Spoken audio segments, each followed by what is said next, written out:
HO ఇక్కడ ఈటల రాజేందర్ గారు కూడా సపోర్ట్ గా వచ్చారు. సో సార్ చెప్పండి సార్, ఎన్ని రోజుల నుంచి జరుగుతుంది, ఎన్ని రోజుల నుంచి వస్తున్నాయి ఇట్లా సర్వే? సర్వే అనేది 3 రోజుల నుంచి జరుగుతుంది. ఇక్కడ జనాలకి నిద్ర లేకుండా చేస్తున్నారు. ఎప్పుడు ఏ టైంకి వచ్చి ఎట్లా కూలగొడతారో కూడా తెలియదు. అట్లాంటి ముసరమ్మాకి దగ్గర నీళ్లు వస్తే ముసరమ్మాకి దగ్గర కారుతాయి. అట్లాంటి చోట మూసినది దగ్గర వదిలిపెట్టి ఇక్కడ 50 అడుగులు దూరం ఉంటది. ఇక్కడ వాన పడితే కూడా మూసినది పొంగదు. అట్లాంటి ఇక్కడ కూలగొడతామనేది ఎంత సబబు? ఇప్పుడు చాదరాట్ ఉంది, ముసరంబాగ్ ఉంది, ఆలికేఫ్ ఉంది. ఆలికేఫ్ దగ్గర డిమార్ట్ రోడ్డు ఎంత ఉంది? దాని మీద నువ్వు ట్రాఫిక్ జామ్ చేస్తున్నావు. 5 కిలోమీటర్లు ఉల్టా తిప్పుకొని వస్తున్నావు. నువ్వు ఎక్కడ ముసరంబాగ్ నుంచి ఇట్లా ఎక్కితే యూటర్న్ తీసుకొని రావడానికి నువ్వు మళ్ళీ ఎక్కడికి వస్తున్నావు? శ్రీపురం కాలనీ అడ్డ కూడా చేరతలేవు. అట్లాంటి కాడికి నువ్వు 5 కిలోమీటర్లు ఉల్టా తిప్పి జనాన్ని ఇబ్బంది పెట్టి అక్కడ కూలగొట్టండి. ఇక్కడ ఎందుకు కూలగొడుతున్నావు? ఇక్కడ ఏం ప్రాబ్లం ఉందని నువ్వు కూలగొడుతున్నావు. అట్లాంటి చోట కూలగొట్టాలి కదా. చాదరాట్ ఉంది, నీ అన్నదే ఉంది. నీ అన్న దుర్గం చెరువు దగ్గర కబ్జా చేసుకున్నదే ఉంది. ఎన్ని అపార్ట్మెంట్లు ఉన్నాయో నీకు తెలియదా? అక్కడ మరి స్టే ఎందుకు ఇచ్చినావు అనే అయినవేనా పైసలు? మరి అట్లాంటి తోట నువ్వు గెలిపించుకోవాలి. ఇంతమందికి నువ్వు ఓట్లు ఎందుకు అడిగినావు?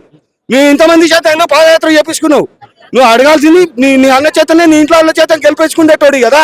మరి వాళ్ళకే సపోర్ట్ ఇచ్చినప్పుడు మాకెందుకు ఇవ్వవు? వాళ్ళకి స్టే ఇచ్చి మాకెందుకు స్టే ఇవ్వవు? అంటే మేము మిడిల్ క్లాస్ ఫ్యామిలీ వాళ్ళము, మాకే సపోర్ట్ ఉండదు. మీకంటే మోరల్ సపోర్ట్ ఉంటది.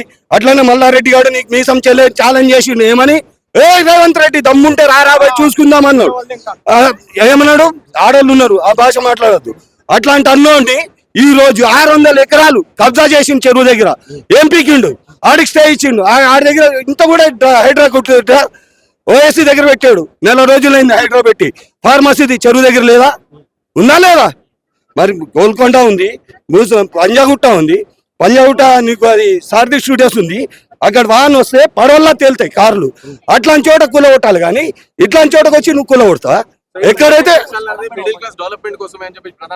సార్ మిడిల్ క్లాస్ ఫ్యామిలీ అంటే ఈయన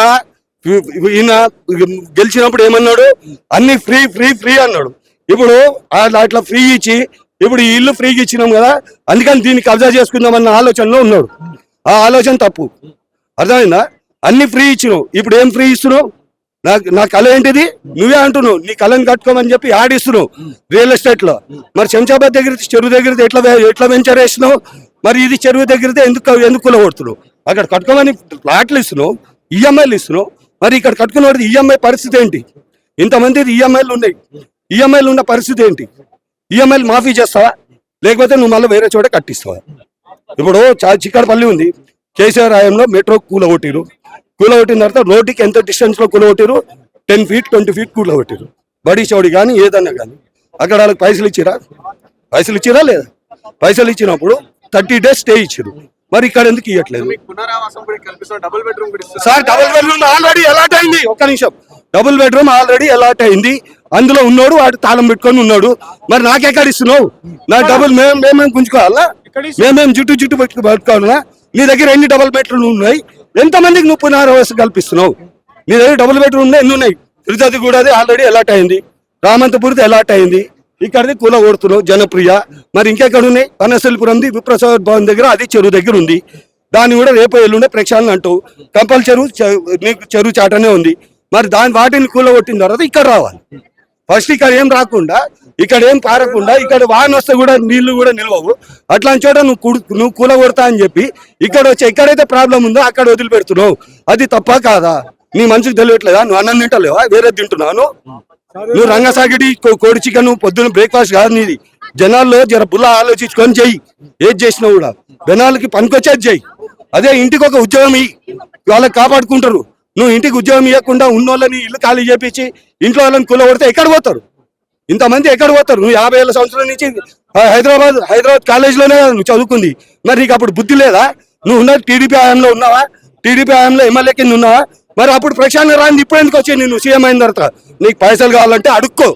నేను పార్టీ ఫండ్కి పెడుతున్నా, నా దగ్గర పైసలు లేవు, ఇంత పార్టీ ఫండ్ ఇవ్వండి అని చెప్పి అడుక్కో. అంతేగాని ఇట్లాంటివి చేయడం మాత్రం పద్ధతి కాదని. చిన్నలకైనా పెద్దలకైనా ఎవరికైనా సరే హైడ్రా అనేది ఎన్ ఫంక్షన్ హాల్ నాగార్జున ఆడిది. ఆడికి రోజుకి ఎంత ఆదాయం? 500 కోట్లు. అట్లాంటి వాడు కుల కొడితే ఎఫెక్ట్ అవుతుందా? ఇట్లాంటి వాడు కుల కొడితే ఎఫెక్ట్ అవుతుంది. ఇక్కడ నువ్వు సంపాదించుకునేది ఎంత? నెలకు 10,000. ఆ 10,000లో ఇంటికి కిరాయి కడతావా? కరెంట్ బిల్లే కట్టుకుంటావా? నువ్వు కడుపుకి తింటావా? నీ పిల్లోడికి స్కూల్ ఫీజు కట్టుకుంటావా? మరి ఇంత ఇది బాధపడుతున్నప్పుడు మిడిల్ క్లాస్ ఉన్నోడికి నువ్వు ఆడితో మాకు కంపారిజన్ నువ్వు చేస్తావు. ఇప్పుడు మల్లారెడ్డి గారు ఉన్నాడు, ఆడిది ఎన్ని కోట్ల ఆదాయం, ఆడికి ఒక కోటి రూపాయలు పోతుందంటేనే గిజగిజ కొట్టుకున్నాడు. మరి అట్లాంటప్పుడు మరి ఇంతమంది ఇన్ని ఇల్లు పోతున్నాయి అంటే ఎందుకు ఉండదు? బాధైనా కాదా? ఒక్కొక్కటి రక్తం పోసి కట్టుకున్న ఇల్లు, అట్లాంటి ఇల్లు పోతుంది అంటే పోనీ నువ్వు ప్రత్యామ్నాయం కలిపి ఇక్కడ కూలగొట్టు, వేరే చోట నేను నీకు ప్లాట్ ఇస్తున్నాను, ఇల్లు కట్టిస్తున్నాను అని చెప్పమను, సొల్యూషన్ చెప్పమని. ఫస్ట్ సొల్యూషన్ చెప్పిన తర్వాత ఎప్పుడైనా కానీ దాన్ని ఆల్టర్నేట్ చేసుకోవాలి. ఇంకోటి, ఎవరైనా ఇప్పుడు రెంటర్ ఉన్న ఇల్లు ఖాళీ చేయమంటే 1 month టైం ఇస్తారు. మీరు 3 days టైం ఇచ్చి సాటర్డే సండే రాగానే వచ్చి కూలగొడతామంటున్నారు. ఎందుకంటే ఫ్రైడే వీకెండ్ డేస్ లో ఉంటే ఏమో పబ్లిక్ పోయి కోర్టు నుంచి స్టే తెచ్చుకుంటుందని వీడు సాటర్డే సండే ప్లాన్ చేస్తున్నాడు. ఆయనకి అంత దమ్ము ఉంటే ఓఎస్సీ బ్రదర్స్ ఫాతిమా కాలేజ్ ఉంది, చంద్రాయన్ గుట్ట, తలాబ్ కట్టా ఉంది, అక్కడ కబ్జాలు ఉన్నాయి, అవి కూలగొట్టు. ఎందుకు దమ్ లేదా నీకు? ఓఎస్సీ బ్రదర్స్ అన్నారుగా నీకు డైరెక్ట్ చేయి అయితే పెట్టమని. మళ్ళీ నువ్వు సీఎం క్యాండిడేట్ కావా, నువ్వు చేయి పెట్టలేవా అంటే వాళ్ళకి భయపడుతున్నావా? నీకు దారకారి కావా? నువ్వు CM candidate వేనా?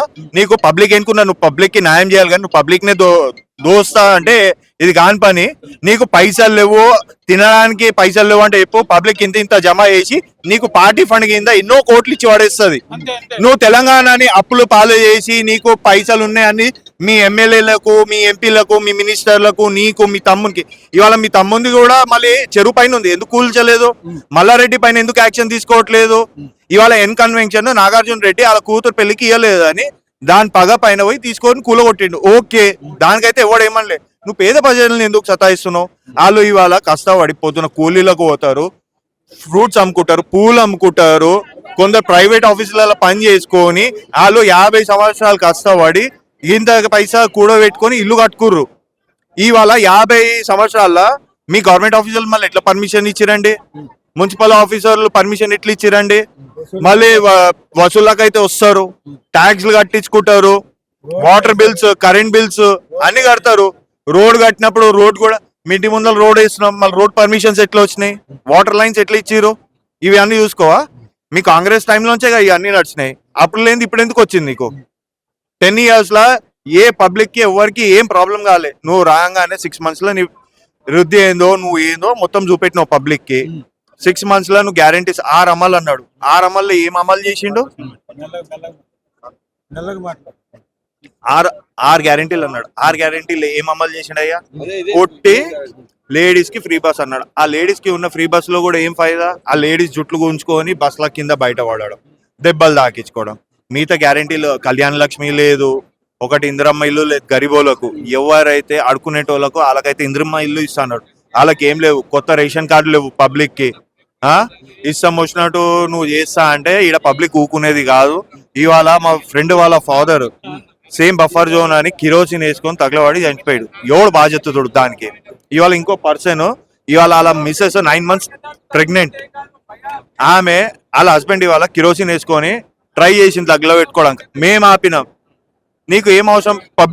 Public Mandala police protection ఎందుకయ్యా? నీకు అంత దమ్ము ఉంటే నువ్వు రా, నీ మినిస్టర్లను, నీ ఎమ్మెల్యేలను, నీ కార్పొరేటర్లను, నీ తహసీల్దార్ని అందరినీ పంపి అప్పుడు మాట్లాడతాం. అంత కావాలంటే డెబేట్ కిరా, మా ఎంబడి డెబేట్ కిరా. మాకు ఇవాళ మా ఈటల రాజేందర్ అన్న కార్పొరేటర్ కాదు, అందరు మాకు సపోర్ట్ గా వచ్చారు. మీ ఎమ్మెల్యే లేడు, ఎవడు లేడు, ఎవడు చచ్చిపోయాడు. మీ ఎమ్మెల్యేలకు సావు అయిపోయింది, పిండాలు పెట్టి రన్ అయిపోయింది. ఇక సో మీరు ఎట్లా దీనిపైన నెక్స్ట్ పరిష్కారం అంటే నెక్స్ట్ రాబోయే ఎలక్షన్ ఏమైనా ఎఫెక్ట్ చూపిస్తారు సార్? ఎలక్షన్స్ వరకే వద్దు సార్, ఎలక్షన్సే కాదు, మేము ఇప్పుడే చూపెడతాం దీని ఎఫెక్ట్ ఏందో. ఇప్పుడే చూపెడతాం. రాబోయే కాలం కార్పొరేటర్ ఎలక్షన్స్ వస్తున్నాయి 2025 లో. అప్పుడైతే పబ్లిక్ కాంగ్రెస్ కి సపోర్ట్ ఉండదు, కాంగ్రెస్ గవర్నమెంట్ పడిపోవాల్సిందే. ఇవాళ తెలంగాణలో దగ్గర దగ్గర 1,00,000 కోట్ల రూపాయలు అప్పు అయినాయి. ఎవడు బాధ్యతడు? 6-7 months లో అయిన అప్పు. ఇవాళ ఆర్టీసీఓలకు, జిహెచ్ఎంసీఓలకు, ఇవాళ రోడ్ కాంట్రాక్ట్ తీసుకున్న వాళ్ళకు ఒక పేమెంట్ ఇవ్వలేదు. వాళ్ళ గోల్డ్ అవి తీసుకొని కుదబెట్టుకోరు. దానికి ఎవడు బాధ్యతడు? బ్రదర్, ఆయన ఎమ్మెల్యేగా ఉన్నప్పుడు ఏబిఎన్ ఛానల్లో ఆయన చెప్పిండు, మన అది ఉంది కదండి అక్కడ జూబ్లీస్ అయ్యప్ప సొసైటీ కొట్టే దానికి నువ్వు బీఆర్ఏ తీసుకో, ఎల్ఆర్ఏ తీసుకో అని చెప్పిన నీతిమంతుడు ఇలా ఇట్లా మా ఇంట్లో ఎట్లా కొడతాడు చిన్నోళ్ళకి. ఆయన అన్నాడండి, మీకు ఇప్పుడు ఇస్తాను నేను రికార్డు, మీ దగ్గర ఉండొచ్చు, అదొకసారి మీరు ప్లే చేయండి దయచేసి. ఆ రోజు ఒక నీతి ఇవ్వాలి, ఒక నీతి అంటే సీఎం కాగానే ఇంతవరకు కాంగ్రెస్ నుంచి లాస్ట్ టైం నిలబడ్డప్పుడు ఎంపీ కింద హైయెస్ట్ దీంతో ఓటింగ్ తోటి ఇక్కడ గెలిచిన ఆయన. ఇప్పటి వరకు మళ్ళా ఎంపీ అయిన తర్వాత ఈ రోజు వరకు కూడా సీఎం కాదు కదా వాడు ఇప్పటి వరకు కూడా ఒక పాదయాత్ర కూడా చేయలే. ఇట్లాంటి చోట నువ్వు పాదయాత్ర చేస్తే నీకు అప్పుడు మూసినది ఎంత ఉంది, ఎంత ఫీట్కి నేను ఏం అన్యాయం చేస్తున్నా, పబ్లిక్ ఎందుకు ఇట్లా రివర్స్ అవుతున్నారు అన్నది ఒక ఆలోచన వస్తుంది. ఎంతసేపు గెలిచే చోట అటువైపు వాళ్ళ ఊరు వైపు మహబూబ్నగర్ అది కాదు, ఇక్కడ హైదరాబాద్ లో కూడా జనాలే, వాళ్ళ ఊరోళ్ళు జనాలు కాదు, ఇక్కడ ఉన్నోళ్ళు కూడా జనాలే, ఇక్కడ కష్టాలు కూడా ఉంటాయి, అర్థమైందా? కాకపోతే ఇక్కడ ఒక రోడ్డు చక్కగా ఉండదు, ఒక గుంతలు ఎక్కడ గుంత తవ్వుతారో తెలియదు, రాత్రిపూట పొద్దున్న రోడ్డు రాత్రిపూట ఉండదు, ఎక్కడ పడతామో తెలియదు, ఒక వాహనం వస్తే సేఫ్ సైడ్ లేదు. అట్లాంటి చోట నువ్వు డెవలప్మెంట్ కోసమని అడుగు. డెవలప్మెంట్ కి అంటే వేరే చోట ఇంకా ల్యాండ్లు లేవా? గవర్నమెంట్ ల్యాండ్ లేదా? గవర్నమెంట్ ల్యాండ్ కబ్జా చేసి మరి కడుతున్నారు కదా, వాళ్ళకెందుకు కూలగొడతలేవు? అది కబ్జా, ఇది సొంత పైసలు పెట్టి కట్టుకున్నాయి. నీ గవర్నమెంట్ లోనే నువ్వు 50 ఏళ్ల నుంచి నువ్వు ఉన్నావంటే, గత 15 ఏళ్ళుగా నువ్వు 5 ఏళ్ళు ఎంపీ చేసినావు, అప్పుడు నీకు బుద్ధి లేదా? అప్పుడు తెలియదా నీకు మూసినది వైపు కట్టిరు పర్మిషన్ ఇవ్వద్దు అని? అప్పుడు ఎందుకు చెప్పలే? ఒక ఎంపీయే కదా నువ్వు, మరి ఎంపీ కింద చేసినోడు 5 ఏళ్ళు, అప్పుడు నీకు తెలియలేదా? అప్పుడు ఈ సిస్టమ్ వస్తుంది అన్నది ఎందుకు తెలియలే? అప్పుడు తెలియనోడి తర్వాత ఎమ్మెల్యే కింద చేసినావా? ఎమ్మెల్యే చేసిన తర్వాత 10 ఏళ్ళు ఉన్నావా టీడీపీ హయాంలో? మరి అప్పుడు కూడా చెప్పాలి కదా, చెప్పాలనా లేదా? నీ కూతురు జైల్లో, నువ్వు జైల్లో ఉంటే నీ కూతురికి నీ అల్లుడికి కాలు కలిగినోడు చంద్రబాబు నాయుడు. అట్లాంటి ఆయన శిష్యుడు కదా అని చెప్పి నీ మీద ఏదో మన తెలుగోడు కదా అన్న అభిమానంతో ఓట్లేసి గెలిపించారు, అర్థమైందా? దాని నియతి ఇది. అంటే తెలుగోడు ఓట్లేస్తే సపోర్టింగ్ లేదని ఈ విధంగా నువ్వు అనుభవిస్తావా? ఈ విధంగా మమ్మల్ని ఇబ్బంది పెడతావా? అదే నువ్వు ఓల్డ్ సిటీలోకి వెళ్ళి ఒక ఇటుక ముక్క బయటికి ది, ఇదే హైడ్రాన్ పెట్టి, ఇదే పోలీసు వాళ్ళని పెట్టు, ఇదే మిలిటరీ వాళ్ళని పెట్టు, ఒక్క ఇటుక ముక్కది. అంతెందుకు ముసరాంబాగ్ దగ్గర ఆలికాఫ్ దగ్గర ఎంత జామ్ అవుతుంది మీకు తెలియదా? ఆలికాఫ్ దగ్గర ఏమైనా చేసినావా దాన్ని? మళ్ళీ టర్నింగ్ మీద ఎంత ఎంత ఎంత ట్రాఫిక్ జామ్ అవుతుంది, ఎన్ని బండ్లు ఉంటాయి, ఎన్ని ఆటోలు ఉంటాయి. అట్లాంటి చోట నువ్వు వదిలిపెట్టి ఇట్లాంటి చోట ఏం లేని చోట నువ్వు వచ్చి కూలగొడతానంటే అది ఎంతవరకు సబబు? అవునా కదా? అంటే వాళ్ళకొక రూలు మాకొక రూలా? ఇప్పుడు బోడుపల్లి చెరువు కబ్జా అయింది, ఎవరి ద్వారా అయింది? నీ ఎమ్మెల్యేనే కదా, నీ టీఆర్ఎస్ ఎమ్మెల్యేనే కదా కబ్జా చేసింది. మరి ఫిర్జాది కూడా కబ్జా అయింది, ఫిర్జాది కూడా చెరువు వస్తే ఇళ్లలోకి స్లాబ్ లెవెల్ వచ్చినాయి నీళ్ళు, అప్పుడు కూడా మీరే తిరిగిరు, అవునా కదా? కార్లు కొట్టుకుపోయినాయి, అవన్నీ కొట్టుకుపోయినాయి. అప్పుడు కేసీఆర్ ఏం చేసిండు? ఇంటికి 10,000 ఇచ్చాడు, అందులో 5,000 కమిషన్ ఈడు తిన్నాడు, 5,000 వాళ్ళకి